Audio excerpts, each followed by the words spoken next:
Hey, welcome to Join the Adventure with Scott Batch. I'm Scott Batch. Today's episode, I'll be talking about an intro to surfing and a series of surf lessons that I'm going to make episodes about called the First 50. If you're just getting into surfing or you want to improve your surfing skills, this series of 50 episodes is designed to just watch at home before you even get to the beach. You could binge watch it, especially on at night or on cloudy or rainy days, windy days, stormy days. And I'll tell you more about storm and clouds and how they're bad for surf in a later episode. But in today's episode, I'm going to have two episodes today that I'm going to be filming. And the first one's just an introduction on what I'm doing with this series of episodes called the First 50. So there will be an introduction, and then the second episode that I'll be filming today is called I'm Scared. And a lot of people, the reason that they don't go surf is because they're afraid of the water, and I want to help you with those fears. So what I'm doing simultaneously is that I'm trying to get ready for surf season. I haven't been on my paddleboard in 2 years, and there's these very specific muscles near your knees and in your shins and connected to your toes that you have to work those things out quite a bit before you get any stability in your stance. And so I really want to be able to surf on my paddleboard this summer in Huntington Beach. And so that's what I'll be doing for the next like 60 to 90 days, probably around 90 days, because I'm also simultaneously, if you see on some of my other episodes, I'm working out a lot with my nephew and focusing on his track. So here's what I'm going to do. I'm going to take the GoPro and I'm going to put it on my harness here. And when I put it on my harness, it's going to be flipped the opposite direction. So you won't be able to see me talk, which is not the worst thing. And you'll see a lot of the harbor, which might get a little monotonous, but it's all right because I'm here to talk to you about things that you want to know for surfing. So you could just like put it on in the background and listen to it while you're driving or while you're trying to fall asleep or whatever. So that's what these first 50 episodes are going to be about. It's a ton of information so that it helps you when you get down to the beach. So for example, if I was telling my 16-year-old self how to start surfing and what I could do to get ready for it, these first 50 videos are for that. So these are basically me talking to myself if I was 16 years old and saying, hey, I would do this and this and this and this and this and all these things. And I'm kind of doing that same thing with my paddleboard. It might not make sense right now, but it's all about these little steps that we do. Today, I'm gonna go out and paddleboard for about 35, maybe an hour, 35 minutes to an hour. I don't know where it'll be, but I'll go down towards the end of the jetty, and then I'll come back and I'll see how much time it is. And yesterday I came out and my feet were a little wobbly, so today they'll still be they're gonna be wobbly for a couple weeks. But each day I'll go a little bit further and I'll be able to paddle a little faster. All right, so I'm gonna, but before I go out, I just want to show you that I got this life jacket on. If you're doing flat water paddling in California in the harbors, it's a law that you have to have a life jacket with you. I also got this harness for my YouTube, or for my GoPro. I have a hat for sun protection, my glasses for some sun protection. I already got the sunscreen on. So those are all things you need to start thinking about if you're gonna get into a life of paddleboarding or surfing. All right, so I'm gonna switch the camera around.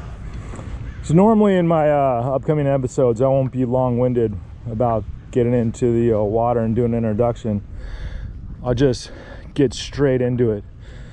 But at the same time, sometimes people want to hear about where people come from that are giving them their lessons. So in this episode, I'll go all through that.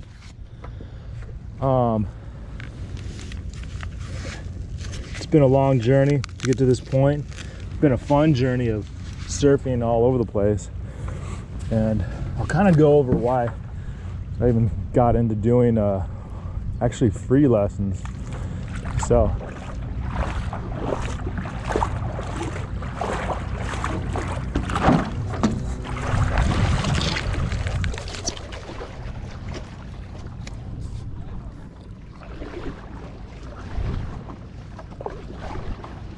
it's a nice day out here today. Water's not too cold. If I fall in, it won't be too bad. I don't have a wetsuit on, but it'll be cold, but I'll live. How's it going? Good. Yeah. So a bit about me, Scott Batch. I started surfing, or let me tell you about before I started surfing. When I was a kid, I was raised in the mountains of Southern California, and I was on the ski slopes whenever I can get there. We had a program going in my elementary school where we could go skiing, get free skiing lessons, free ski passes during the winter. And so we were in a year-round school system, but during the winter, there was a winter break for the holidays and all that. And if you're on a certain track, you'd have like these long periods off. And so I'd always get the period that had the best snow. And so I'd have like 2 months straight of lessons in skiing. And so I was getting really good, but my parents split up. And when they split up, we just did not have the money to pay for equipment, skis, boots, bindings, poles, goggles, all that stuff. And so my mom and my dad, they both did their best to scrape by and get us, my sister and I, equipment. We didn't have the best equipment, but we started getting better and better equipment. And then my mom had to switch jobs down to LA working for Xerox. And when she told me that we were moving to the beach, I was upset. I was distraught because there's no way I wanted to move away from skiing. I was getting really good. I was going to be on the ski team the following year. I got invited to be on it, and there was nothing taking me away from those mountains. So my mom even attempted to find people for me to stay with while she moved down to Los Angeles. It was a lot of stress on my mom and a lot of stress on my family. And my mom's no longer around, but I think I told her multiple times how happy I was that we did move. And it was funny because I had a dream one day. I had a dream about me riding a moped to the beach, and I had my surfer girlfriend on the back holding our boards, and we're riding to the beach. And I was only like 14 when we moved, and that dream of riding to the beach with a surfer girlfriend was all I needed. So I went from just putting my mom just through all kinds of torment to, all right, let's go. So we moved down to the beach, and when we started going to middle school, we found out that we could take the bus for like 50 cents. We could take it to my sister and I, we could take it to the beach, and it would be during the summer, and it would be packed with all these middle school kids. And back then, I mean, I couldn't imagine that today, letting my kids go the entire day by themselves, 14 years old, to the beach. It's a different world today. And so we'd go down to the beach, we'd be there all day. I'd be there all day boogie boarding, and I was just totally content with that. And then towards the end of middle school, I think the first year of high school, I started running into more like the surfer kids. Kids started surfing then, and kids would make fun of me because I was a boogie boarder. And you know, I listened to the peer pressure, and I asked my mom to get me a surfboard because of peer pressure, and she got me one. She asked my cousin if he can get me a nice board, so he got me one, and then he gave me a few pointers, and that was it. It was me and my friends on our own, having a blast and trying to figure it out. So I want to pause at this part of the story about myself and just say what a lot of people go through. So when I was 14, 15 or 16, whatever, 16, I didn't know any better about standing up and failing and stuff like that. It was just, I just went to the beach, you know, and there was nobody around me. There was no social media. There was nothing to kind of tell me that I sucked as a surfer. That's what I could have thought. But there was just the people around me, and the people around me were not that good, so we just had fun falling all over the place. But in today's society, and especially as an adult, we don't got time to sit there and make mistakes with our friends forever. There's a lot of things that get in the way of us just going out and having fun, and that's like media and commercials, and you know, instead of just going out and having fun, there's this pressure on us to be good, and I didn't have that pressure on me. Now, I'm not saying it wouldn't have been nice to get good fast. I just didn't have the pressure on me like we did today. And so these first 50 episodes are kind of designed to help alleviate some of that pressure, but definitely to cut down on a lot of the frustration that people have starting out. What I'd like to do is give all kinds of pointers in these lessons, all right, and on these online episodes. And I'm going to try not to tell you what you should do. I'll be thinking about my 16-year-old self and telling my 16-year-old self what I should be doing. But it's really what I would do, and it's what I'm currently doing while I'm on this paddleboard right now. My paddle's not that good right now. My knees are wobbly. My ankles are definitely wobbly. So I'm kind of taking you through even what I'm talking about. And because it's about starting off slow and getting ready for the good stuff. I know that this summer there's going to be some amazing waves coming. How's it going? Good, how are you? Not too bad, beautiful day. It is. But if I fall in this water, it's going to be a little cold. I know. It's nice outside of it though.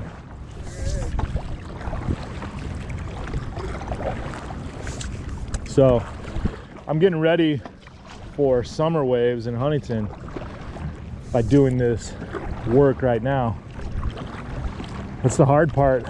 Anytime you want to do something good, there's going to be a price to pay. But I know what summer's going to be like. It's going to be nice warm breezes. The wind will be blowing offshore, which you'll learn about that later on if you keep on watching. Won't be choppy, stormy days as many like there is in the winter. A lot less rainy days. So it should be really nice. So I'll do the pay the price now in the winter and in the spring, and then my legs will be so strong by the time I start surfing, and about 90 days from now.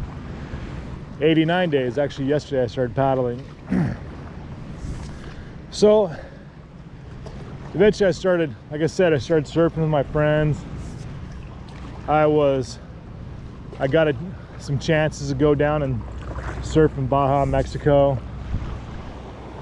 And then crazy enough, when I was 19, or I followed my ex-fiance to Chicago. She moved to Chicago, and I followed her there, and we continued dating for 2 more years. After I got there, I was trying to get on the Chicago Fire Department, and it was taking forever. And so I was a paramedic in Chicago and waiting my time in Chicago. Well, 7 years after I got there, I still wasn't on the fire department. And I thought, what the heck am I doing here? I'm not with my ex anymore. There's no waves over here, and I don't see my family. And if I get on the fire department, that's it. I'm never leaving until I retire. So I joined the Coast Guard, and they sent me right back to Los Angeles, where I met this guy named Dave, and him and he was a surfer, Christian surfer, which was very which is a huge factor in my life, meeting him. And so he and I went surfing whenever we could. Then I met a girl in the Coast Guard, and she'd go to the beach with me. Sometimes she would surf, but she didn't have any problems just laying on the beach and getting a tan. And so it was so cool because she liked going to the beach and just laying there and falling asleep on the beach. And she didn't mind that I was in the water. So, oh gosh, it was at that time, it was a match made in heaven. And in a lot of ways, it still was. We were a really good match, but we weren't a perfect match. That's why we're not together now. That was my second fiance. Then a few years later, that guy and I, we decided to open up a surf shop. And we used to go surfing right down the street from our surf shop. We'd go out there all the time. It was so much fun. It was such a great life. We opened up a surf shop to help get kids off the street, kids that were having like a really tough time. And it was very successful. In fact, it was too successful. So many kids were showing up with big problems that we didn't know how to help them out. So unfortunately, we ended up closing, and I went to school to figure out how to help kids and people that were in distress like that. So I went to Azusa Pacific. And then while I was in school, I worked for a surf shop in San Diego, and this is back in like 2001.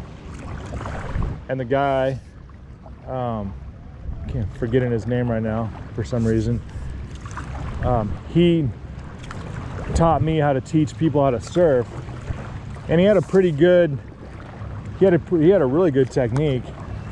But the thing that I didn't like about his technique is that you'd get in the water with the people trying to learn how to surf, and you'd push them into waves.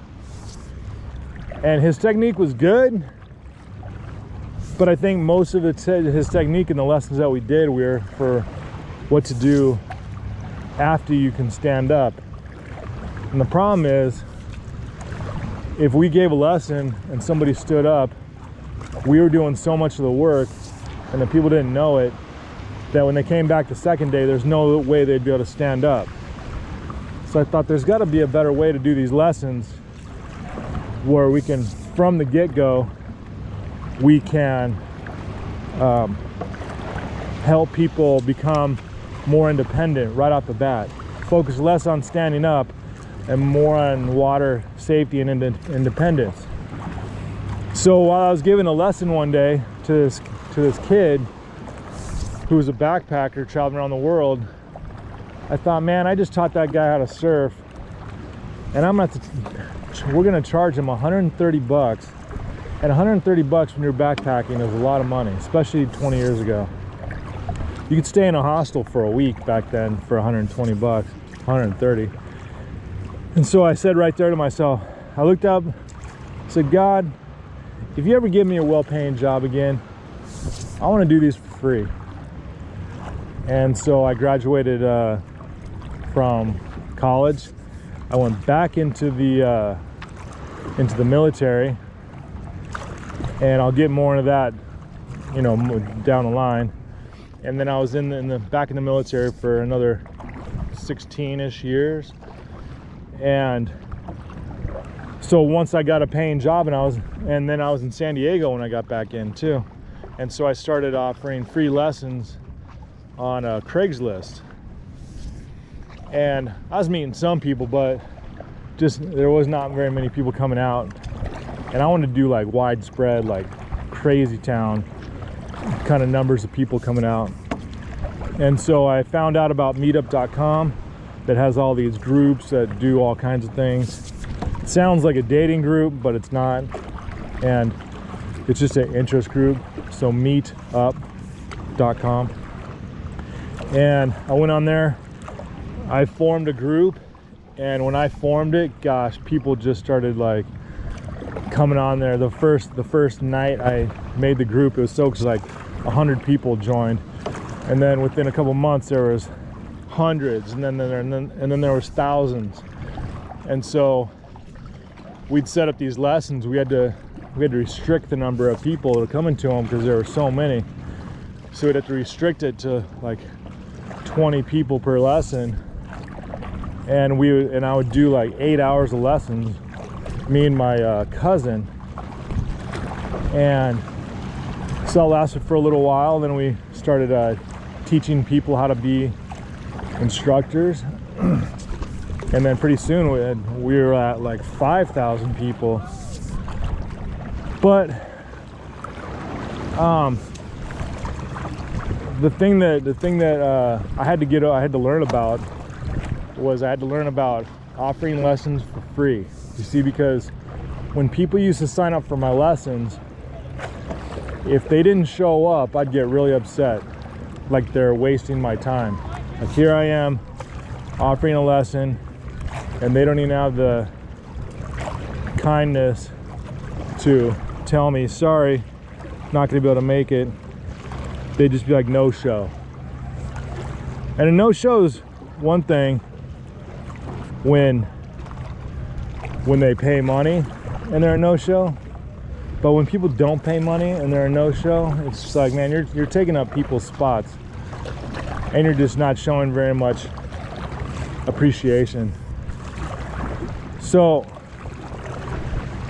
I'd get pretty upset, and then I realized my lessons weren't really free.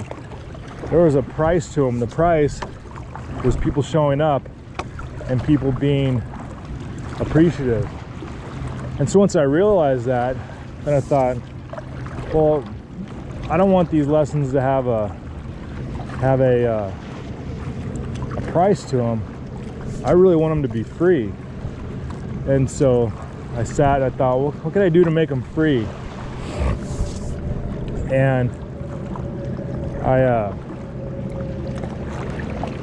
I decided that what I would do is that if people didn't show up, I would show up anyways. I would get under my tent, fall asleep, and I would read a book while I'm falling asleep. And then after the lesson time was over, then I would go and I would surf some really good waves down the street at a intermediate expert spot. It's not really expert, but for San Diego, yeah, not really. But anyway, it definitely was in a spot where you do lessons. And so once I started doing it for free now, really for free, then the emotion was taken out of it. So if people didn't show up, I was just like, hey, no problem. That just means that I'll give these fewer number of people more attention. And when I gave up the need for people to thank me and be grateful, that's when the lessons really took off. And that's when a bunch of really great people showed up. And that was some magical times back then. And so this guy Steve showed up, and he started offering to do the lessons, Steve and Eugene and some other people. And then we had Michaela and her mom, and Rob, and another Trendy, all these people showing up to help out. So that was some pretty amazing times back then. And so I attempted to do the same thing when I moved to Hawaii, but it just didn't work out. I would plan a lesson like nobody would show up, and there was a lot of waves for me to go find, so it was just kind of like a closed door. So instead of struggling to open that door, I decided instead to just focus on enjoying Hawaii, which helped with my lessons in a sense. I'll tell you more about that in the episode about aloha, living the aloha life. And so now that brings me here to surf lessons with Scott Batch, and I basically want to do the same thing here as I was doing there, but I'm doing even more because I didn't have a chance to do these first 50 type things with people. And so what I'll do is I'll actually put them on the surf lessons page, and then people, before they even come to a lesson, can watch the first 50 episodes. And in a lot of ways you don't even need to come to a lesson, because you watch those and see that it's really pretty easy, and that you only start out in, you know, like in waist deep water. So like most people don't take lessons to learn how to surf, they just go out and do it. So you've got a surfboard the right size, and you got a bunch of information that you listen to, even though it's very long-winded, then you can go out and you'll be miles ahead of the person that doesn't have any information. They're just going out by themselves, like I was when I was 14. I think I'm going to turn around right here.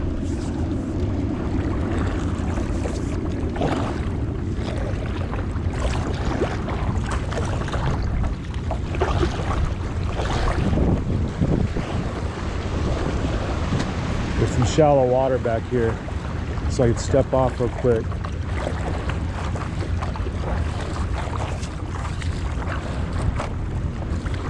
All right, so yeah, so if you binge watch these first 50 episodes, I don't know how long they'll be. I was hoping to keep them 10 minutes, but gosh, it takes forever to explain anything. The surfing is so dynamic. It's not like this, it's not a cookie cutter thing where you just do steps 1, 2, 3 and you're good. Like say, in a lot of ways, like let's say a sport like archery or bowling. In those sports, when you're practicing, the things don't move, not until you get really good. Here, I got currents going all over the place. I got my paddle doing one thing, my board's doing another thing. There's currents going around in circles. I can't just paddle and go. Got the environment always changing. With a lot of other sports, it's the same environment every time. Like if you, nothing against bowling, but it's a lot different. So you go to a bowling alley, the lanes are pretty much the same. They're not gonna be drastically different like the ocean is. The environment, every time you go out somewhere, it's gonna be different, even if you go to the same beach. And so if I try to do an explanation about even the simplest thing, it turns into a 20-minute episode because there's so many variables to it. So I'm pretty long-winded, but like I said, you could just turn on your car while you're cruising down the highway, and just, especially if you're on a road trip, then you could just binge watch it on your road trip, and to be set up when you get to the place where you're going, to know all the right questions to ask. Like when you go to rent a surfboard, or when you go to buy a surfboard, or when you go to rent a wetsuit, you know the right things to ask. And all right, so you see I'm gonna step off right there. It gets really shallow. You see over there?